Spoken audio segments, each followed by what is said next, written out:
Shalom, salve, assalamualaikum warahmatullahi wabarakatuh, Om Swastiastu, Namo Buddhaya, salam kebajikan. Yang saya hormati Kepala BPSDMD Provinsi Nusa Tenggara Timur, saya hormati Bapak Ibu pejabat administrator lingkup BPSDMD Provinsi Nusa Tenggara Timur, yang saya hormati Bapak Ibu peserta sosialisasi kode etik pegawai negeri sipil di lingkungan pemerintah Provinsi Nusa Tenggara Timur. Singkatnya, hadirin sekalian yang saya hormati. Kembali lagi, hari ini kita bergabung dalam rangka mensosialisasikan kode etik pegawai negeri sipil di lingkungan pemerintah Provinsi Nusa Tenggara Timur. Baik Bapak Ibu sekalian, adapun latar belakang dalam penerapan ataupun pembuatan Peraturan Gubernur Nusa Tenggara Timur Nomor 61 Tahun 2019 tentang kode etik PNS di lingkungan pemerintah Provinsi Nusa Tenggara Timur, yakni Undang-Undang ASN Nomor 5 Tahun 2014 beserta dengan peraturan pemerintah dan turunannya. Sehingga di sini Bapak Ibu sekalian, adapun maksud dan tujuan dari penyusunan Peraturan Gubernur Nusa Tenggara Timur Nomor 61, yakni sebagai pedoman sikap, tingkah laku, perbuatan, dan ucapan bagi PNS dalam melaksanakan tugasnya serta pergaulan hidupnya sehari-hari. Bapak Ibu sekalian, seperti yang kita ketahui bahwa kita sendiri, para ASN merupakan lem perekat bangsa sebagai pelayan masyarakat. Maka dari itu dalam menjalankan tugas dan fungsi kita memiliki aturan, kita memiliki kode etik, kita memiliki etika dalam penyelenggaraan tugas dan fungsi kita. Adapun tujuan khusus yakni mendorong pelaksanaan tugas sesuai dengan ketentuan peraturan perundang-undangan, meningkatkan kedisiplinan kita baik dalam tugas maupun hidup bermasyarakat, berorganisasi, berbangsa, dan bernegara. Lalu menjamin kelancaran dalam pelaksanaan tugas dan suasana kerja yang harmonis dan kondusif, meningkatkan etos kerja, kualitas kerja, perilaku PNS yang profesional, serta meningkatkan citra dan kinerja PNS. Jadi Bapak Ibu sekalian, jabatan kita PNS bukan cuma sekedar jabatan, akan tetapi kita sebagai contoh di mana tempat kita berada, baik itu dalam berorganisasi kita maupun dalam kehidupan kita bermasyarakat. Pemerintah Provinsi NTT sendiri telah berkomitmen untuk memberikan serta menyelenggarakan pemerintahan pelayanan publik dengan baik dengan memperhatikan kode etik, perhatikan arahan-arahan dari Undang-Undang ASN, sehingga terbentuklah Peraturan Gubernur Nusa Tenggara Timur Nomor 61 Tahun 2019. Adapun dari fokus Pergub ini adalah 4 hal, yakni kode etik itu sendiri, lalu nilai dasar, tata cara penegakan kode etik, serta ada yang namanya majelis kode etik. Nah, Bapak Ibu sekalian, nilai-nilai dasar bagi seorang PNS itu meliputi 9 nilai dasar. Yang pertama adalah ketakwaan pada Tuhan Yang Maha Esa, lalu kesetiaan dan ketaatan kepada Pancasila dan Undang-Undang Dasar, lalu ketaatan terhadap hukum dan peraturan perundang-undangan, penghormatan terhadap hak asasi manusia, semangat nasionalisme, tidak diskriminatif, mengutamakan kepentingan negara di atas kepentingan pribadi dan golongan, profesionalisme, netralitas dan bermoral tinggi, serta semangat jiwa korps, yang selama ini kita tahu kita tergabung dalam Korps Pegawai Negeri Sipil atau biasa kita dengar Korpri. Di dalam peraturan pemerintah juga nomor 42 tahun 2004 mengatur apa itu yang namanya kode etik pegawai negeri sipil, yakni tadi pedoman sikap, tingkah laku, dan perbuatan PNS dalam melaksanakan tugasnya dan pergaulan hidup sehari-hari. Bapak Ibu sekalian, fokus pembahasan kita pada hari ini yakni ada kode etik PNS yang harus diperhatikan dalam penyelenggaraan tugas serta tanggung jawab. Di sini ada 6 kode etik PNS yang harus diperhatikan, yakni etika dalam bernegara, dalam berorganisasi, dalam bermasyarakat, dalam melakukan pelayanan terhadap masyarakat, terhadap sesama PNS, dan terhadap diri kita sendiri. Nah, Bapak Ibu sekalian, Etika dalam bernegara, seperti Bapak Ibu ketahui bahwa kita semua tergabung dalam Negara Kesatuan Republik Indonesia, di mana yang menjadi dasar kita adalah Pancasila serta Undang-Undang Dasar 1945. Nah, bagaimana dengan peran PNS, ASN dalam etika bernegara? Di sini dikatakan bahwa mengangkat harkat dan martabat bangsa dan negara, menjadi perekat dan pemersatu bangsa dalam Negara Kesatuan Republik Indonesia, yang diharapkan kita sebagai PNS bukan menjadi pemecah, tapi kita menjadi lem perekat bangsa, terutama di luar tempat kita bekerja. Tidak hanya berlaku di dalam kantor saja, akan tetapi dalam pergaulan kita sehari-hari, terutama dalam membangun hubungan bernegara. Tanggap, terbuka, jujur, dan akurat, serta tepat waktu dalam melaksanakan setiap kebijaksanaan dan program pemerintah. Menggunakan atau memanfaatkan semua sumber daya negara secara efisien dan efektif. Tidak memberikan kesaksian palsu atau keterangan yang tidak benar, dan menghormati, memajukan, memenuhi, melindungi, dan menegakkan hak asasi manusia dengan ketentuan peraturan perundang-undangan. Jadi Bapak Ibu ASN jangan pernah takut untuk memberikan kesaksian yang benar, karena kita dilindungi oleh undang-undang, sehingga etika kita dalam bernegara menjadi pedoman kita dalam semua aspek kehidupan yang kita jalani. Bagaimana etika dalam berorganisasi?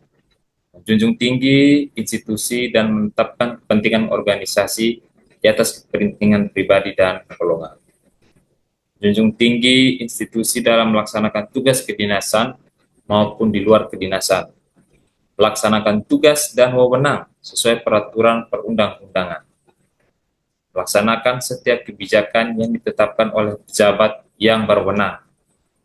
Dalam hal ini kalau kita di Provinsi Nusa Tenggara Timur, pejabat yang berwenang yang menetapkan aturan ada gubernur, lalu ada kepala perangkat daerah kita, dan juga Bapak Ibu sekalian bertanggung jawab atas pelaksanaan tugas dan perintah sesuai tata cara atau peraturan yang berlaku. Ketika diberikan tugas dan tanggung jawab, diharapkan kita menyelesaikannya, mengerjakan tugas tersebut dengan baik dan benar sesuai dengan peraturan yang berlaku.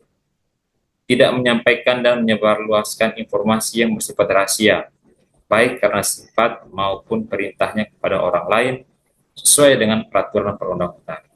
Jadi Bapak Ibu sekalian bisa dibedakan ya, mana yang menjadi informasi publik, mana yang menjadi rahasia yang berkaitan dengan pekerjaan kita. Jadi ketika itu sifatnya adalah informasi yang berkaitan dengan pelayanan publik, silakan disampaikan, mungkin terkait dengan sosialisasi aturan, sosialisasi undang-undang, itu bisa disampaikan. Akan tetapi ada beberapa keputusan ataupun informasi yang sifatnya rahasia, Bapak Ibu tidak diperkenankan untuk menyampaikan itu kepada siapapun, baik kepada istri ataupun orang-orang terdekat kita. Lalu menunjukkan sikap pemimpinan melalui keteladanan, ketulusan, kewibawaan dalam pelaksanaan tugas untuk tujuan organisasi. Bapak Ibu yang sudah ditunjuk dan diangkat menjadi pimpinan organisasi, baik di level eselon 2, eselon 3, maupun eselon 4, diharapkan bisa menunjukkan kepemimpinan yang dapat diteladani oleh staf kita, sehingga ini bisa mempermudah dalam melaksanakan tugas dan tanggung jawab. Ada juga membangun etos kerja untuk meningkatkan kinerja organisasi, menjalin kerjasama secara kooperatif dengan unit kerja lain terkait dalam rangka pencapaian tugas organisasi. Baik Bapak Ibu yang berada di unit kerjanya masing-masing, pasti memiliki hubungan kerjasama dengan unit kerja lain, dari instansi A ataupun instansi B. Tetapi di sini Bapak Ibu sekalian harus dilaksanakan kerjasama secara kooperatif. Pertama, ini terkait dengan pencapaian tujuan organisasi, Bapak Ibu. Memiliki kompetensi dalam pelaksanaan tugas, patuh dan taat terhadap standar operasional dan taat kerja. Mengembangkan pemikiran secara kreatif, inovatif dalam rangka peningkatan kinerja organisasi. Berorientasi pada upaya peningkatan kualitas kerja, melaksanakan tanggung jawab dan tidak melakukan perbuatan yang mencemarkan atau menurunkan citra instansi Bapak Ibu. Etika dalam bermasyarakat. Nah, jadi Bapak Ibu sekalian, kita ASN tidak cuma selesai di tempat kerja, di ruangan atau unit kerja kita masing-masing, akan tetapi kita juga bisa menjadi contoh dan harus menjadi contoh panutan bagi orang-orang sekitar kita. Maka dari itu, di sini diatur juga etika kita dalam bermasyarakat, mewujudkan pola hidup sederhana. Kita ASN ataupun PNS di sini diharapkan menunjukkan pola hidup yang sederhana, tidak hedon, ya Bapak Ibu sekalian, memberikan pelayanan dengan empati, hormat dan santun tanpa pamrih dan tanpa unsur pemaksaan, memberikan pelayanan secara cepat, tepat, terbuka, dan adil serta tidak diskriminatif.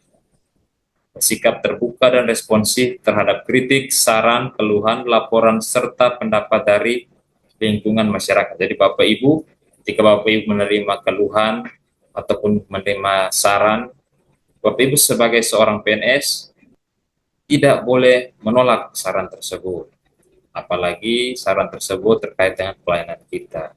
Alangkah baiknya Bapak Ibu menerima dan menyampaikan masukan dari masyarakat tersebut yang masukannya berhubungan dengan instansi tertentu. Silakan disampaikan. Berperan aktif dalam kegiatan sosial masyarakat untuk kepentingan masyarakat umum. Bapak Ibu jangan apatis, jangan pulang kantor, cuma fokus di rumah lalu kembali ke kantor lagi. Akan tetapi apabila ada kegiatan sosial di dalam masyarakat, di sekitar kita, diharapkan kita tetap ambil bagian dalam kegiatan sosial tersebut.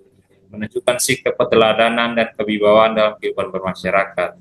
Berorientasi kepada peningkatan kesejahteraan masyarakat dalam melaksanakan tugas dan tidak melakukan perbuatan yang dapat mencemarkan atau menurunkan harkat dan martabat pegawai. Nah, bagaimana dengan etika terhadap diri sendiri?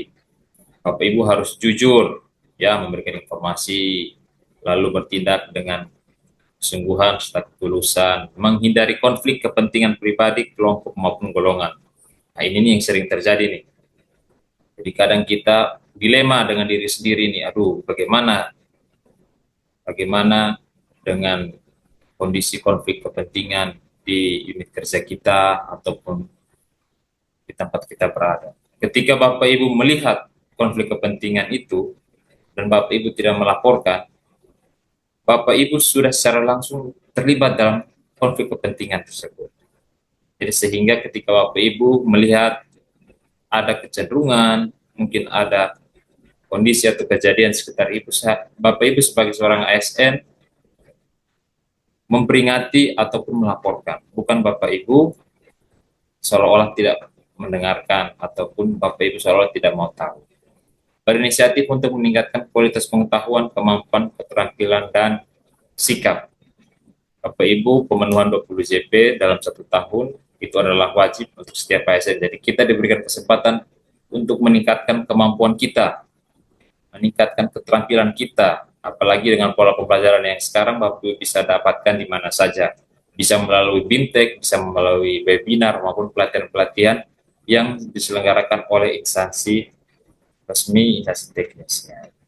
Sehingga ini bisa membantu Bapak Ibu untuk meningkatkan kualitas Bapak Ibu sebagai seorang PNS. Memiliki daya juang yang tinggi, memelihara kesehatan rohani dan jasmani, menjaga keutuhan dan keharmonisan keluarga, berpenampilan sederhana, rapih, dan sopan.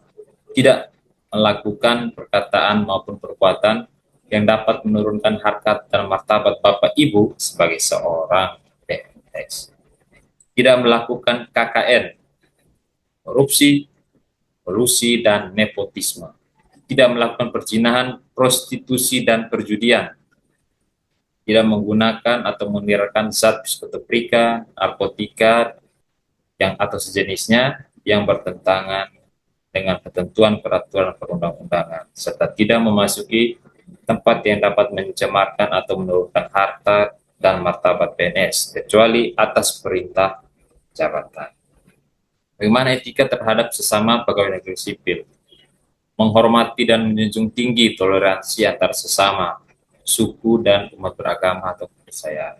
memelihara rasa persatuan dan kesatuan sesama PNS, saling menghormati antara teman sejawat, baik yang instansi vertikal, horizontal, satu unit kerja, instansi, ataupun antar instansi. Jangan Bapak Ibu ketika melihat, oh saya dari instansi ini, saya cukup menghormati yang satu instansi saja, tapi di luar instansi itu saya tidak mau. Tidak boleh seperti itu Bapak Ibu sekalian ya. Kita harus tetap saling menghormati, karena tujuan kita adalah memberikan pelayanan yang baik pada masyarakat sebagai pelayan negara, pelayan masyarakat. Jadi kita walaupun berbeda-beda unit kerja, tapi tujuan kita satu, menghargai perbedaan pendapat, menjunjung tinggi harkat dan martabat pegawai negeri sipil, menjaga dan menjalin kerjasama yang kooperatif sama PNS, dan berhimpun dalam satu wadah Korps Pegawai Republik Indonesia yang menjamin terwujudnya solidaritas dan solidaritas semua PNS dalam perjuangan. Bagaimana etika kita dalam melakukan pelayanan terhadap masyarakat? Ini yang pertama ialah mengutamakan kepentingan masyarakat di atas kepentingan pribadi dan golongan. Lalu tidak mencari keuntungan pribadi dalam bentuk apapun, memberikan informasi yang dibutuhkan masyarakat, menolak segala macam imbalan atau janji bentuk apapun yang dapat mempengaruhi pelaksanaan tugas Bapak Ibu. Memberikan pelayanan yang profesional, responsif, tepat sasaran, terbuka, tepat waktu, taat aturan, adil, serta tidak diskriminatif. Terbuka terhadap setiap bentuk partisipasi, dukungan, dan pengawasan masyarakat. Nah, Bapak Ibu sekalian, terkait dengan kode etik dan instansi dan kode etik profesi, ini akan selalu melekat dalam diri kita, terutama dalam tugas dan fungsi kita sebagai seorang PNS maupun ASN. Nah, kode etik instansi dan kode etik profesi ini sendiri, Bapak Ibu sekalian, itu bisa digaungkan di dalam unit kerja kita masing-masing. Pejabat pembina kepegawaian masing-masing instansi bisa menetapkan kode etik instansi. Dalam hal ini adalah pejabat eselon 2. Lalu organisasi profesi di lingkungan pegawai negeri sipil juga bisa menetapkan kode etiknya masing-masing. Kode etik yang ditetapkan berdasarkan karakteristik masing-masing instansi dan organisasi profesi, kode etik ini dimaksud tidak boleh bertentangan dengan kode etik sebagaimana diatur dalam peraturan pemerintah nomor 42 tahun 2004. Jadi silakan Bapak Ibu mau membuat kode etik atau mengusulkan kode etik selama kode etik tersebut tidak bertentangan dengan PP nomor 42 tahun 2004. Nah, bagaimana dengan tata cara penegakan kode etik? Mungkin dari tadi sudah dijelaskan, oh kode etik ini ketika kita bermasyarakat, bernegara, berorganisasi, memberikan pelayanan kode etik dengan diri sendiri. Apakah cuma sampai di situ saja? Bagaimana dengan kelanjutannya? Nah, Bapak Ibu sekalian, ketika kita mengeluarkan suatu aturan, maka perlu juga ada yang namanya penegakan kode etik. Nah, dalam hal penegakan kode etik, Bapak Ibu sekalian, Bapak Ibu ada 9 tahapan yang bisa Bapak Ibu laksanakan atau Bapak Ibu lakukan ketika melihat ada PNS atau ASN yang melanggar kode etik tersebut. Pertama, adanya laporan. Laporan tersebut, apabila laporan tersebut dalam bentuk lisan, harus disertai dengan identitas yang jelas, bukan surat kaleng, bukan cuma berdasarkan gosip atau bisik-bisik saja. Ini harus jelas identitasnya. Pelapornya ini siapa, terkait apa, instansinya mana. Lalu yang kedua, tertulis yang ditandatangani disertai dengan identitas. Jadi mungkin Bapak Ibu melihat ada salah satu oknum ASN atau PNS yang melanggar kode etik PNS, maka itu akan dibuatkan laporan tertulis yang ditandatangan serta identitas baik pelapor maupun identitas dari si oknum tersebut. Nah, untuk penerima laporan tersebut dilaksanakan oleh semua perangkat daerah. Jadi, ketika melakukan laporan, semua perangkat daerah itu menerima laporan. Jadi tidak ada perangkat daerah tertentu yang tiba-tiba menolak ketika ada laporan tersebut. Jadi semua perangkat daerah, instansi wajib menerima laporan tersebut. Nah, ketika laporan tersebut telah diterima, harus ditindaklanjuti dengan bukti atau bukti dukung. Jadi jelas laporannya terkait persoalan ini. Lalu bukti dukungnya apa? Mungkin ada foto ataupun pengakuan masyarakat atau seperti apa. Nah, itu akan diproses dan dijadikan sebagai bukti. Nah, format yang tersedia menggunakan format yang sudah tersedia. Format tersebut jelas seperti apa, seperti apa.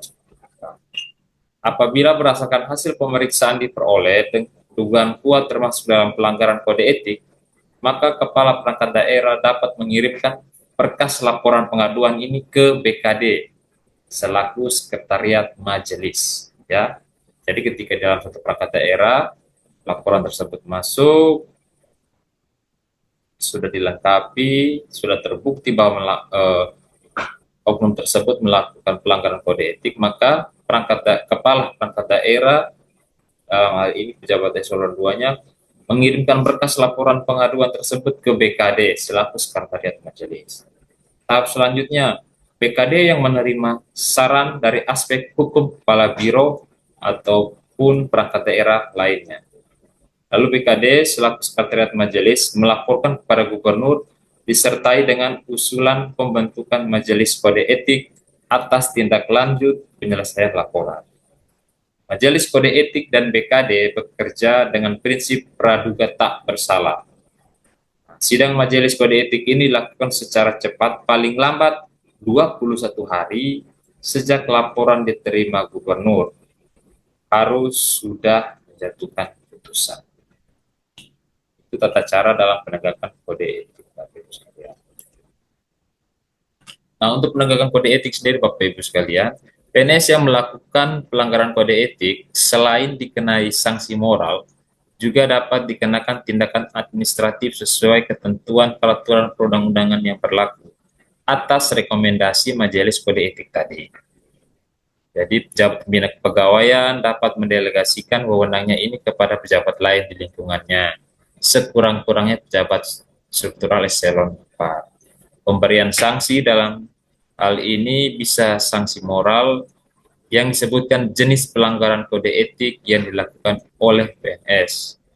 Sanksi moral ini berupa pernyataan secara tertutup maupun pernyataan secara terbuka. Majelis kode etik ini sendiri, Bapak Ibu, terdiri dari satu orang ketua yang merangkap anggota, satu orang sekretaris yang merangkap anggota, dan sekurang-kurangnya terdapat 3 anggota. Dalam hal anggota majelis lebih dari 5 orang, maka jumlahnya harus ganjil. Nah, Bapak Ibu sekalian, ini harus diperhatikan ketika majelis kode etik ini dibentuk.